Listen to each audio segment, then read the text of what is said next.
जेवाय खायला मैत्री करायला मित्र वेगळे असतात, पण संकटाच्या वेळी जो असतो तो खरा मित्र, आणि ते अरुणराव ढोबळे साहेब त्या जिल्ह्यातला एक जबाबदार नेता या भूमिकेने ते मदत करतात. आणि निश्चितपणानं या भूमिकेमुळं बरोबरच हत्तीचं बळ आलं म्हणजे चुकी होणार नाही.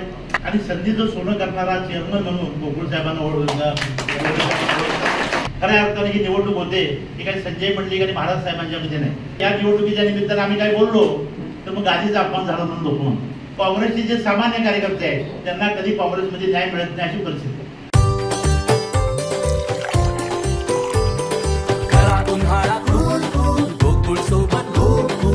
गोकुळ सोबत गोकुल. खरं म्हटलं तर ढोबळे साहेबांच्या नेतृत्वाचा आवाका हा काय केवळ राधानगरी भुदरगड तालुक्यापुरता नाही, तो जिल्ह्यामध्ये आहे. गोकुळचे चेअरमन म्हणून नाही तर अनेक वर्ष गोकुळचे संचालक, अनेक वर्ष समाजकारण आणि राजकारणामध्ये काम करत असताना अनेक लोकांना मदत. उदाहरण द्यायचं झालं तर आगमापूरला सामुदायिक लग्नाच्या निमित्तानं मला वाटतं त्यांनी काय तालुक्यापुरतं काम कधी केलेलं नाही. आणि फार मोठा त्यांचा चाहता वर्ग आहे. आणि या चाहत्या वर्गाला मला माहिती आहे अरुणरावांची की अतिशय मदत करताना कधीही आपलं नाव येऊन देऊ नये. उदाहरण द्यायचं झालं तर त्या मातोश्री वृद्धाश्रमामध्ये पाटोळे यांच्याकडे मी जातोय तिथं नेहमी मला सांगितलं जाते अरुणराव ढोबळे साहेब तेवढं आम्हाला कायपणानं मदत करतात. आणि म्हणून प्रसिद्धी प्रमुख अशा पद्धतीची समाजसेवक अशा पद्धतीची सुद्धा त्यांची ख्याती आहे. गोकुळचा मी सत्तेनुसारी संचालक असताना आमची मैत्री झाली आणि ती आजपर्यंत आवडते. आणि म्हणजे या लोकसभेच्या निवडणुकीच्या निमित्तानं चर्चा चालू झाल्या गोकुळमध्ये काय होणार आणि गोकुळचे चेअरमन तुमच्याबरोबर राहणार. खरं म्हटलं तर गोकुळमध्ये आम्ही सगळीच मंडळी तिथं नेतृत्व करतोय. गोकुळच्या निवडणुका ज्यावेळी झाल्या त्यावेळी पहिल्यांदा चेअरमन कोण होणार तर ढोबळे साहेबांचं नाव होतं. पण त्यावेळेच्या काळामध्ये निर्णय झाला ढोबळे साहेबांना नंतर संधी द्यावी. आणि मग मुश्रीफ साहेबांनी नंतर संधी दिली आणि संधीचं सोनं करणारा चेअरमन म्हणून गोकुळ साहेबांना ओळखलं. आणि गोकुळ अतिशय सक्षमपणाने ते चालवतात. आणि यामुळं आता मला वाटतं की ती 12-15 लाखच्या वर इतक्या वेळी 22 लाखापर्यंत गोकुळची विक्री झाली. आपण गोकुळचं नाव लौकिक वाढवण्याचं काम तर ढोबळे साहेब करतातच. पण हे होत असताना लोकसभेच्या निवडणुका असू देत, विधानसभेच्या निवडणुका असू देत, आपल्या सर्व कार्यकर्त्यांना निर्णायक अशा स्वरूपाची भूमिका सुद्धा घेतात. आणि याचं प्रत्यंतर उमेदवार म्हणून मला आलेला आहे. खरं म्हटलं तर यावेळेच्या निवडणुकीमध्ये सर्व नेत्यांना भेटत असताना ढोबळे साहेबांना भेटावं ही माझी कल्पना होती. आणि मग एक दिवशी ढोबळे साहेबांचा मला फोन आला. शाकीर आपला सगळ्यांचा फोन झाला आणि मी भेटायला गेलो तोपर्यंत मला वाटतं मुख्यमंत्री महोदयांचा त्यांचा फोन झाला होता ती अतिशय गोष्ट व्हायरल झाली. मुश्रीफ साहेबांना मी सांगत होतो आमचा मेळावा गाडीला जो उपचारा कडगावला होता, मी आता जरा भाषण करतो आणि जातो, मला ढोबळे साहेबांना भेटायचं आहे. तोपर्यंत ते मुख्यमंत्र्यांच्यावर बोललो, संभाषण केलेलं आपल्या फोनवरून ते व्हायरल झालं. आणि मुश्रीफ साहेब म्हणजे व्हायरल झाले आता कशाला जायची गरज आहे. मी म्हटलं तो विषय वेगळा आहे पण मला त्या निमित्तानं त्यांना मित्रांना भेटायचं आहे आणि पण मला जाऊ द्या. मुश्रीफ साहेबांनी मला परवानगी दिली. मी ढोबळे साहेबांना भेटलो आणि 2 दिवसातच ज्यावेळी माननीय मुख्यमंत्री माझा उमेदवारी अर्ज भरायला आले त्यावेळी स्वतः तिथं हजर राहिले. आणि आज 2-4 दिवसामध्ये अशा पद्धतीचा जाहीर बैठक ते घेत आहे. शब्द बदलतो, बैठक ते घेत आहे. तर तुमचं आशिष बरोबर आहे, ढोबळे साहेबांचा मेळावा म्हणजे एका हॉलमध्ये असूच शकत. आणि ही बैठक त्यांनी घेतली. आणि ही बैठक घेत असताना सुद्धा अतिशय घाई गडबडीमध्ये एकदा पाठिंबा जाहीर करावा एवढाच आमचा उद्देश होता. आणि ढोबळे साहेब म्हणाले होते की तुमच्या व्यस्त कार्यक्रमातून आपला एक बैठक आहे घेऊया, त्याला हजर राहा. खरं म्हटलं तर थोडंसं निवडणुकीची सुरुवातच आता झालेली आहे. जरी प्रचाराची सुरुवात आधी झाली असली तरी खऱ्या अर्थानं आता छाननी झाली. उमेदवारीचे अर्ज उद्या मागे घ्यायचे आहेत पण आता खऱ्या अर्थानं प्रचाराची सुरुवात झालेली आहे.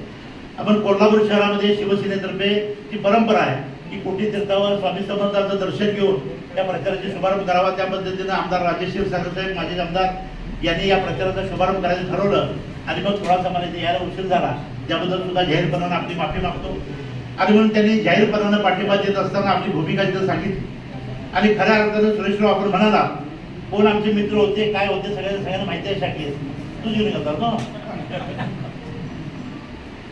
आणि घेऊन गेल्यामुळे घोटाळा असा झाला त्याचा कॉन्फिडन्स एवढा वाढला की आता कुठेही काय केलं तर चालतंय. पहिला दणका त्यांनी मुश्रीफ साहेबांना दिला, दुसरा आमच्या मैत्रीचं पॅन त्यांनी आता फेडलं. आता मला जास्त बोलायचं आज वाढदिवस आहे, शब्द माझी परत घेतो, आज वाढदिवस आहे आमच्या मित्रांना. आणि म्हणून या निमित्तानं माझ्या लक्षात आलं की जेवाय खायला मैत्री करायला मित्र वेगळे असतात, पण संकटाच्या वेळी जो असतो तो खरा मित्र, आणि ते अरुणराव ढोबळे साहेब. आणि या पद्धतीची मैत्री दाखवत असताना फक्त मित्र म्हणून त्यांनी मला मदत करत नाहीत, तर या जिल्ह्यातला एक जबाबदार नेता या भूमिकेने ते मदत करतात. आणि निश्चितपणानं या भूमिकेमुळं बरोबरच हत्तीचं बळ आणि म्हणजे चुकी होणार नाही. या निवडणुकीच्या निमित्तानं सुरेशराव म्हणाल्याप्रमाणे राधानगरी तालुक्यामध्ये काही वेगळं घडतंय याच्या चर्चा जिल्हाभर होती. पण कालच मी आपल्या गावात सुद्धा येऊन गेलो, 5-6 गावामध्ये गेलो. प्रवास अगदी शेळेवाडीपासून तिकडच्या सगळ्या जवळ 20-25 गावात केली. आणि मग माझ्या किड्डी ओरड्यापर्यंत मी दौरा केला. आणि मग माझ्या लक्षात आलं जे बाहेर म्हणतात तशी परिस्थिती नाही. आणि चुकून जर असली तर मला वाटतं ढोबळे साहेबांच्या आजच्या निर्णयानं ते सगळं चित्र बदलणार आहे. आणि अशा निर्णय पाठिंबा देत आहे त्याबद्दल उमेदवारावर मी आपलं आभार व्यक्त करतो. खरं म्हटलं तर नाम मात्र मी उमेदवार आहे. खऱ्या अर्थाने ही निवडणूक होते ही काही संजय मंडलिक आणि महाराज साहेबांच्या मध्ये नाही, ही वैचारिक लढाई आहे. 2 विचारांची ही लढाई आहे. आणि म्हणून शिवसेना, भारतीय जनता पक्ष, राष्ट्रवादी काँग्रेस पक्ष, RPI, मनसे, जनसुराज्य या महायुतीचा मी उमेदवार आहे आणि दुसऱ्या बाजूला काँग्रेसचे उमेदवार आहे. आता खरं म्हटलं तर या निवडणुकीच्या निमित्तानं आम्ही काय बोललो तर मग गादीचा अपमान झाला म्हणून लोक म्हणतो. आता निवडणुकीच्या रिंगणामध्ये कोणी उमेदवार झाला तर आपण त्यावर बोलावंच लागतं. पण वैचारिक लढाई जर करायची असेल तर आमच्या मित्रांना मला या निमित्तानं सांगितलं पाहिजे. खरं म्हटलं तर त्यांचेही विचार त्यांनी सांगितले पाहिजेत. खरं म्हटलं तर सुरेश कुराडे साहेब काँग्रेसचे प्रमुख नेते. आणि मग आता सुद्धा काल आपण बघितलं असेल कोल्हापूर जिल्ह्यामध्ये एक वेगळं चित्र झालं. काँग्रेसचे जे सामान्य कार्यकर्ते आहेत त्यांना कधी काँग्रेसमध्ये न्याय मिळत नाही अशी परिस्थिती. उदाहरण द्यायचं झालं तर आमच्या बाजीराव खाडे साहेबांनी फॉर्म भरवा निवडणुकीचा भरला आणि त्यांनी अतिशय म्हणजे मला वाटतं ते त्यांना रडू कोसळलं. आणि त्यांनी सांगितलं सामान्य कार्यकर्त्याला काँग्रेसमध्ये न्याय मिळणार नाही, मिळत नाही. आणि म्हणून मी माझ्या उमेदवारीचा अर्ज मी दाखल केलेला आहे. आणि म्हणून कायमपणानं काम करणाऱ्या सामान्य कार्यकर्त्याला दाबायचं आणि निवडणूक आली तरी कोण वेगळाच उमेदवार करायचा हा फंडा मागच्या निवडणुकीपासून काँग्रेसने चालू केला आहे. अशाच नवनवीन अपडेट पाहण्यासाठी आमच्या KK न्यूज चॅनेलला सबस्क्राईब करा.